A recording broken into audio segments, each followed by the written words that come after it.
m'appelle Laure Bieliauskas, je suis thérapeute psychocorporelle. Donc, mon accompagnement repose sur des pratiques où j'associe des méthodes de thérapie verbale aux thérapies corporelles et comportementales. Donc, on ajoute au mot, MOTS, un travail par le corps. Mon approche repose sur différentes pratiques. Donc, je travaille aussi bien au sol, avec des mouvements de corps qui permettent de libérer des émotions, d'apaiser des traumas, que debout, avec des mises en situation, des jeux de rôle parfois. Je fais également de la respiration amplifiée, de la relaxation profonde, des balayages oculaires ou du tapping. Et j'anime également des constellations systémiques et familiales en individuel ou en groupe.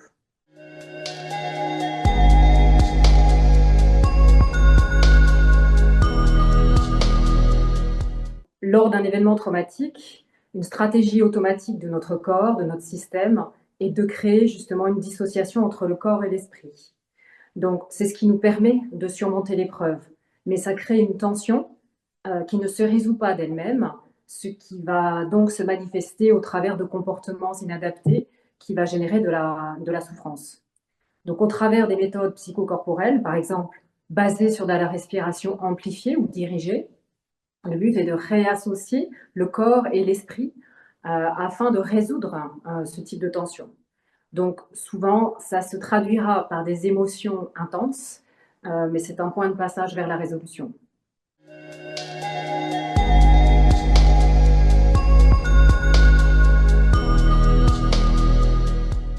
Les traumas non conscients, ça signifie que la personne ne soupçonne pas que ce qu'elle décrit relève d'un événement traumatique. Donc détecter ce décalage entre le récit et les réactions corporelles, ou parfois l'absence de réaction corporelle, on est ici dans de la dissociation. Donc j'amène la personne à prendre conscience et à réassocier l'événement, son récit et le corps à son rythme. Donc c'est vraiment une invitation à prendre conscience de son état, de son fonctionnement et de ce qui se passe dans l'ici et maintenant. La reconnaissance du lien émotionnel et corporel avec son histoire permet de poser un regard sur l'événement et d'en modifier le rapport. Donc l'événement ne change pas, mais sa perception est différente.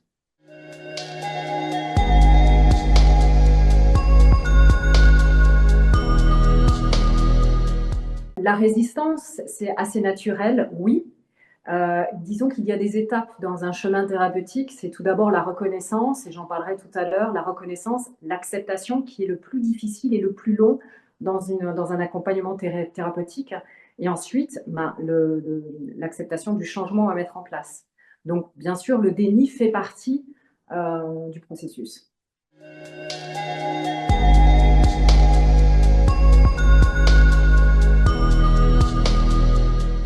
Là encore, la première étape est la prise de conscience de ces schémas. Il peut arriver que la personne rejoue avec moi en séance ces mêmes schémas. Par exemple, quelqu'un qui aura besoin de s'opposer en victime face à une situation ou bien chercher par ses questions une validation de son comportement. Donc, c'est ce type de comportement que je vais refléter afin d'aider à la prise de conscience. Une fois que c'est identifié, les méthodes que j'applique de psychocorporelles peuvent soutenir la programmation de nouveaux schémas vertueux.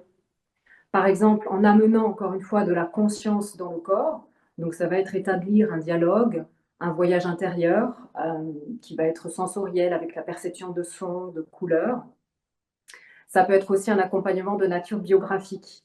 Donc la personne revit une scène du passé dont elle pourra intégrer le vécu, le conditionnement qui en a découlé et transformer non pas les faits, mais les émotions et les mémoires qui y sont rattachées. Donc ces approches peuvent permettre d'enclencher des mouvements vertueux pour l'individu et s'affranchir ainsi de ces schémas. À un moment de notre vie, certains conditionnements ont eu lieu d'être. Ils ont eu leur utilité pour nous protéger, par exemple.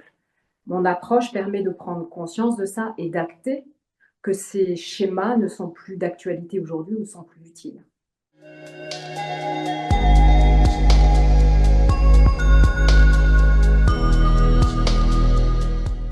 L'approche thérapeutique en psychogénéalogie repose sur le constat que nous portons tous en nous l'héritage psycho-émotionnel des gens qui nous ont précédés et que c'est en nous libérant de cet héritage En brisant des liens invisibles, on peut vraiment devenir nous-mêmes. Donc une partie de cet héritage est relativement visible. On parle des façons de faire, des valeurs, de la culture de la famille qui nous a été transmise et qui va impacter notre vie aujourd'hui. Une partie est beaucoup plus invisible et c'est là tout l'objet et l'intérêt de la psychogénéalogie. C'est un ensemble de croyances et de ressentis liés au vécu de la famille qui transitent dans l'inconscient familial. Donc on porte ça sans même s'en rendre compte. Donc cet héritage familial peut influencer dans notre vie d'adulte nos choix, ou plus grave, générer des blocages, de l'autosabotage, se manifester à travers des symptômes psychiques ou physiques. Pour vous donner un exemple concret, les troubles du sommeil réguliers peuvent être en lien avec des deuils non faits, par exemple. Des troubles de l'apprentissage peuvent être en lien avec des secrets de famille. Également, quand on a des troubles de la fécondité, on peut mettre en lien avec des grossesses complexes ou des enfants morts-nés dans des générations précédentes. Donc l'objectif de la psychogénéalogie, ça va être d'identifier ces héritages et de comprendre en quoi c'est présent et bloquant aujourd'hui et comment s'en libérer. Donc pour ce faire, j'utilise des outils tels que d'abord le récit familial ou le roman. Donc c'est tout ce qui est transmis encore une fois par la famille, c'est les histoires racontées et parfois les oublis dans les histoires, les omissions. Et j'utilise également le génosociogramme ou le génogramme qui va relater de tous les faits marquants de l'histoire familiale. Bon, les mariages, les divorces, les décès, les causes de maladie, les gros traumas de l'histoire familiale. Donc c'est l'analyse du génogramme qui permet d'identifier la répétition des schémas sur plusieurs générations et de faire des liens entre les événements qui ont lieu aux mêmes dates, aux mêmes âges et sur plusieurs générations. Et ceci, mis en lien avec l'histoire familiale, avec le récit de famille, ça permet d'accompagner l'individu dans la découverte de ce qu'il porte de son histoire et de ce qui lui pèse. On met aussi en place des actes symboliques pour aider à la reprogrammation. Et cette reprogrammation, comme je le disais, est nécessaire, car comme je le mentionnais là tout à l'heure, on est fait de conditionnements et de programmes qui sont parfois bien obsolètes.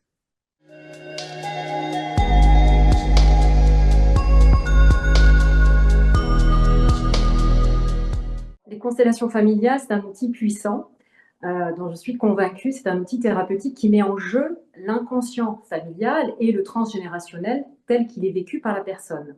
Donc, ça se fait en individuel, au cabinet ou en groupe. Et c'est une base de travail énergétique qui s'appuie sur l'inconscient collectif. C'est une approche qui permet de comprendre, qui met un éclairage sur les liens entre l'histoire familiale et les difficultés auxquelles l'individu fait face dans sa vie actuelle. Donc, on peut, grâce aux constellations, s'affranchir des liens de loyauté ou des liens de dépendance, souvent implicites et subis, puisque non conscients, et qui nous empêchent de vivre pleinement notre vie. Alors, concrètement, au cours d'une constellation, par exemple, j'ai eu une cliente qui a exposé une angoisse à vivre dans la maison qu'elle avait fait construire en utilisant l'argent qui provenait de l'héritage de son frère décédé. Donc la constellation a permis de mettre en conscience un sentiment de culpabilité inconscient lié à cet héritage. Donc par un acte symbolique, on a pu à travers la constellation lui faire accepter cet héritage et ce travail a permis pour cette personne de démarrer un processus de deuil.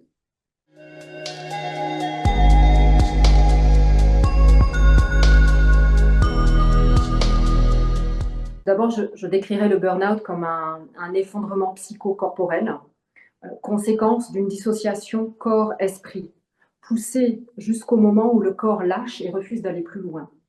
L'esprit ne comprend pas. Donc souvent vont s'installer tout d'abord un sentiment d'échec et de culpabilité.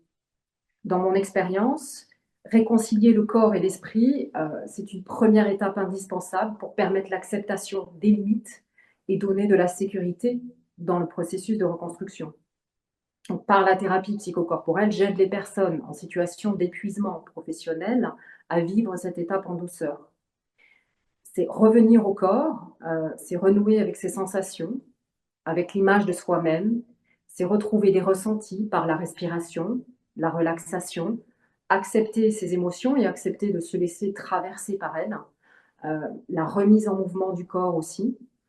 Donc une fois ce travail, ce lent travail de reconnexion avec le corps effectué, mon travail va vraiment, consister et vise à ce que la personne identifie les schémas de fonctionnement qui ont poussé son système au-delà de ses limites. Donc c'est prendre conscience et reprogrammer.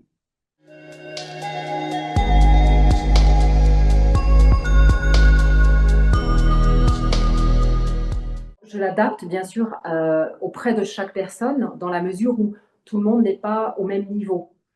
Tout le monde n'a pas eu les mêmes symptômes de démarrage et certaines personnes que j'accompagne sont déjà en arrêt depuis plus d'1 an, et ne savent pas si elles reprennent, comment elles vont reprendre. Ils sont toujours dans cette incertitude, bien qu'elles se soient, déjà un petit peu, remises, hein, mais c'est un processus qui est très long. Donc bien sûr, si c'est une personne qui est tout simplement au début de son arrêt maladie, hem, l'approche va être différente, absolument.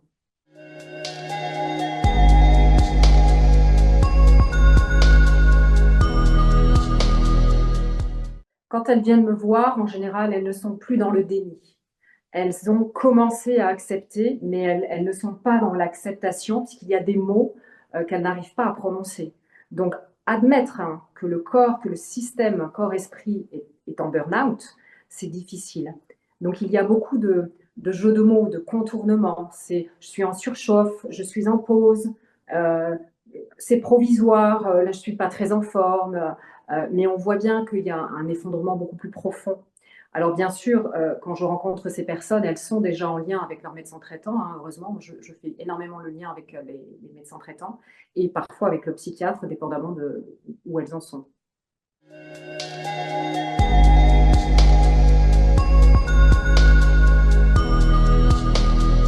Il y a de l'amalgame qui est fait, mais on peut être en burn-out justement et ne pas être en dépression. Ça fait partie de la psychopédagogie, hein, que je partage avec les personnes, dépendamment toujours d'où elles en sont et ce qu'elles connaissent du sujet, s'il y a du déni, s'il n'y a pas de déni. Donc, j'y vais de manière vraiment très, très douce, très bienveillante, puisque justement il y a eu un choc.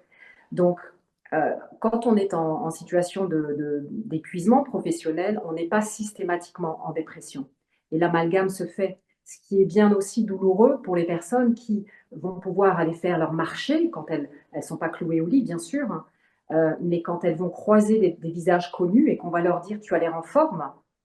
Il y a des capacités physiques, donc il y a différents peut-être degrés, de burn-out.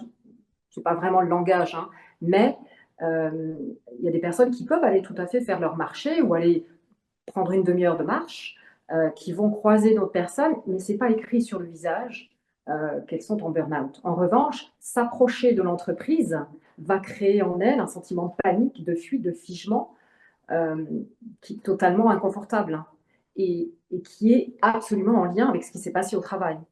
Moi, j'ai beaucoup d'exemples au niveau de l'épuisement professionnel, heu, pour parler de perte de repères, pour, même les odeurs, la couleur des badges, les enseignes, de l'entreprise, bien sûr, où la personne, travaille. Heu, la personne fait des détours et ne peut pas. Donc il y a un vrai refus d'obstacle. Donc ça, c'est vraiment, c'est un travail qui prend du temps.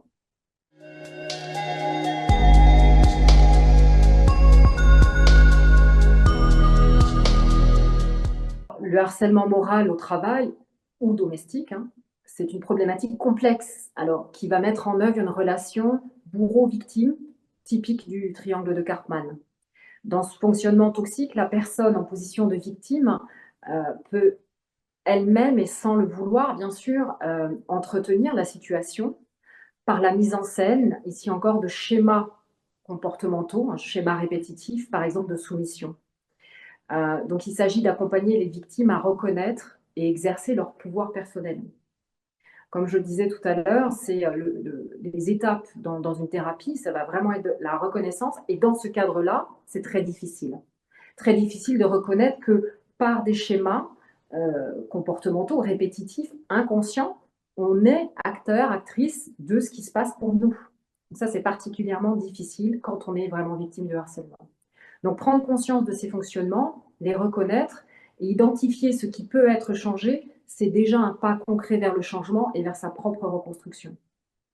Mais la prise de conscience ne suffit pas. hein. Il est important de la relier en fait au ressenti de la personne, donc les peurs, le dégoût, la colère, et d'identifier ses besoins, d'aller à la rencontre des parts de soi, par de la visualisation, du dialogue, des mises en situation, mais pas trop tôt. Voilà, pour intégrer le changement souhaité, il faut de la patience, de la résilience. C'est un vrai travail en douceur qui passe par la mise en mouvement et qui passe par du temps. C'est c'est aussi important de garder ça à l'esprit.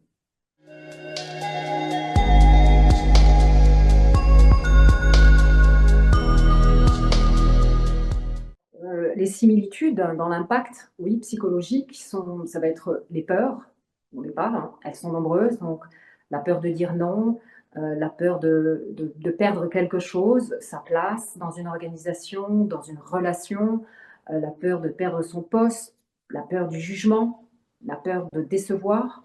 Donc, l'impact, c'est vraiment sur une dévalorisation de soi, un sentiment de culpabilité, de la honte également. Donc la façon d'aborder, ces sujets est assez vaste, hein. On va travailler bien sûr le rapport à soi, le rapport à l'autre dans la relation. On va travailler la place, qui peut être aussi abordée donc en transgénérationnel et via des constellations familiales, mais tout ça c'est en douceur. On va travailler les limites par des exercices pratiques de mise en mouvement.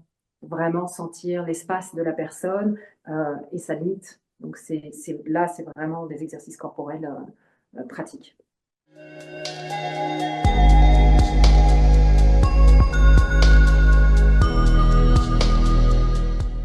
D'abord, je les informe sur les signaux, on échange. Ensuite, je les aide à détecter dans leur quotidien ce qui pourrait être, sans faire d'amalgame ou de raccourci.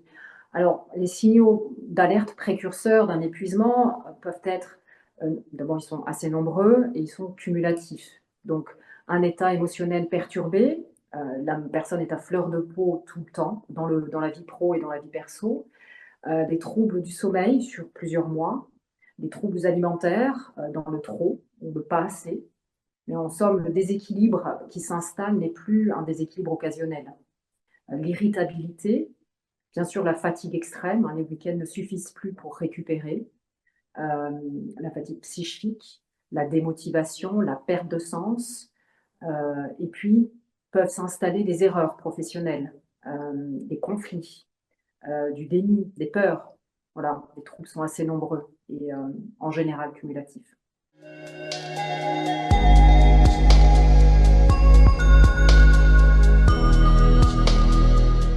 Je travaille le rapport à soi, le respect de soi, encore une fois des limites, la confiance en soi.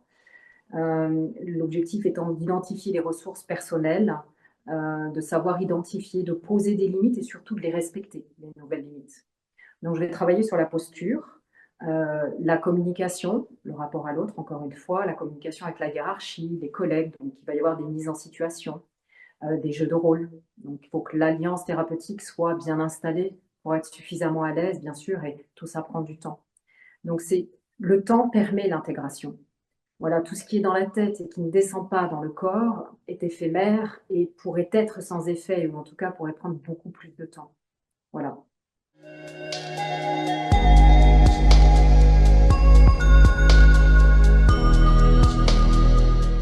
Bon, tout d'abord, pour certains troubles sévères, comme l'anorexie, hein, par exemple, qui est une maladie mentale, je démarre un travail uniquement si la personne est suivie par son médecin traitant et son psychiatre. Voilà, c'est une maladie mortelle. Ensuite, que ce soit pour l'anorexie, la boulimie ou les autres troubles tels que l'hyperphagie, l'orthorexie par exemple, j'accompagne toujours sur un travail de retour au corps et de sa place. Donc, on va passer par des exercices pratiques de dessin, de mouvement, d'ateliers que je vais faire en groupe, hein, de groupes de parole également. Je vais travailler le rapport au plaisir, donc en identifiant les sources de plaisir, les sources qui procurent du plaisir et celles qui représentent plutôt un danger. Donc retrouver des sensations et de l'envie. Et on travaille bien sûr l'image, la confiance en soi, le rapport à son corps.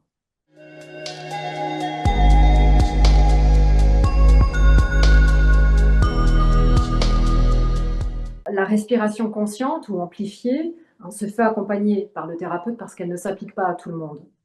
Lorsqu'on amplifie sa respiration, on modifie son état de conscience et on est principalement dans des ressentis corporels et nettement moins dans sa tête.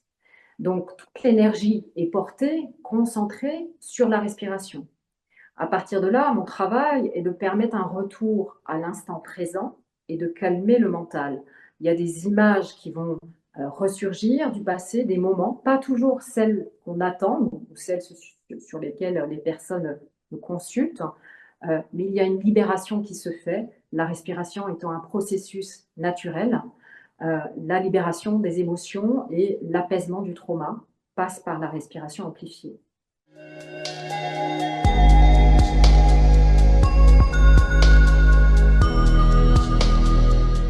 Ça, je fais des petits exercices, oui, de cohérence cardiaque, tout à fait, particulièrement lorsque les personnes sont énormément dans leur tête.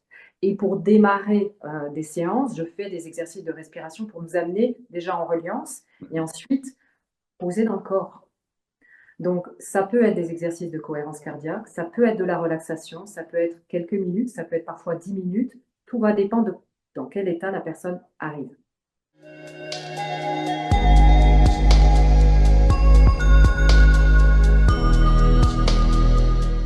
Je les invite à faire un état des lieux avec moi de leur mode de fonctionnement, des sources de conflits, de leur mode de communication, de leurs attentes, de leurs peurs également. Ça vise à apporter un éclairage sur le fonctionnement à deux et sur ce qu'ils vivent au présent et ce qu'ils aimeraient vivre. Alors, j'adopte un rôle de médiatrice qui invite à mettre de la conscience sur ce qui se joue dans l'ici et maintenant au regard de leurs histoires personnelles respectives. Donc, ça va passer par des exercices pratiques et divers, le questionnaire, des jeux d'observation et d'écoute.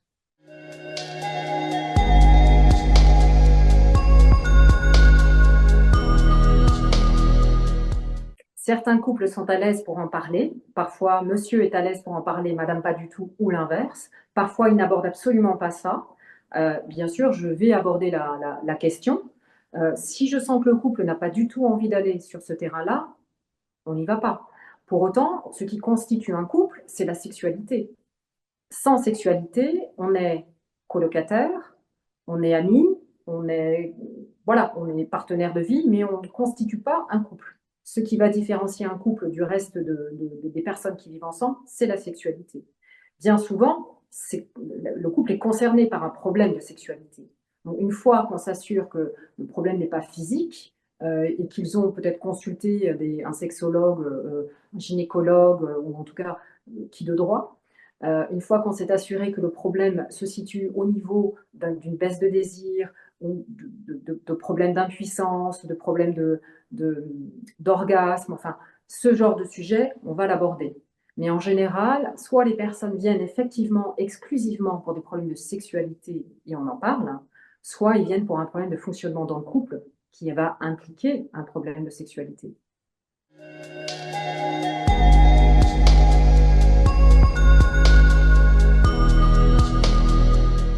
Quand on démarre une thérapie de couple, en général, les 2 premiers rendez-vous, on les fait en couple. Sur le tout premier rendez-vous, je vais poser le cadre de travail, on clarifie les attentes, les besoins, la fréquence et on voit ce qui les amène et on voit déjà le fonctionnement, ou le non-fonctionnement, du couple. On fait une deuxième séance ensemble pour, vraiment pouvoir mettre des situations et voilà, les mettre en situation. Ensuite, je propose de les voir individuellement, en général, en moyenne 3 séances chacun, en moyenne, puis de refaire au moins 2 séances à 3 séances avec le couple, ensemble. Il y a du travail entre les séances, hein, du travail individuel et parfois du travail de couple également. C'est un engagement, hein, donc on revient à soi pour revenir à deux ou se séparer dans de meilleures conditions ou encore se donner les moyens aussi de réussir dans la relation d'après, soit avec son partenaire ou sa partenaire actuelle, soit dans une nouvelle relation. Mais en tout état de cause, ça fait avancer les personnes.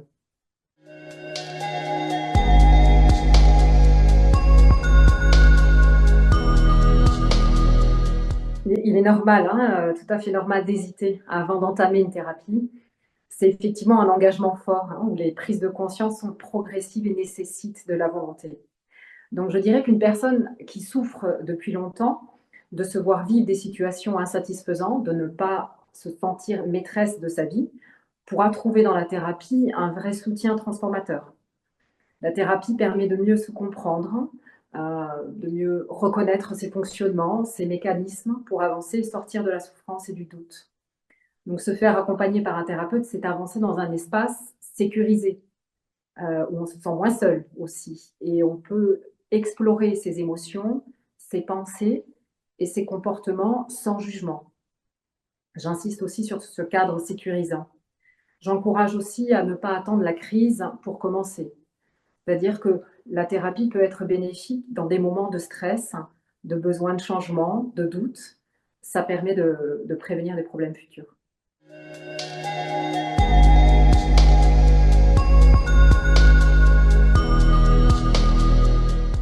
Je pratique les 2. J'ai besoin, j'ai besoin. J'aime beaucoup le présentiel, mais je ne suis pas exclusive au présentiel. Donc, quand je fais du balayage oculaire, quand je travaille en psychogénéalogie, tous mes sujets, peuvent être, abordés en distanciel. Donc, j'accompagne des personnes actuellement qui sont en région, sur l'île d'Oléron ou à Strasbourg. J'ai accompagné des personnes sur Paris, donc c'est très flexible.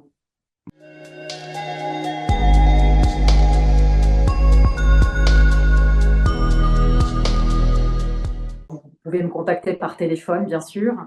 Vous pouvez m'envoyer un mail, contact@laure-bielioscas.com. Vous pouvez me joindre via mon site internet également, sur psychologue.net, via WhatsApp. Voilà, LinkedIn aussi, j'ai été contactée sur LinkedIn, j'ai démarré un accompagnement. Donc voilà, les sources sont diverses.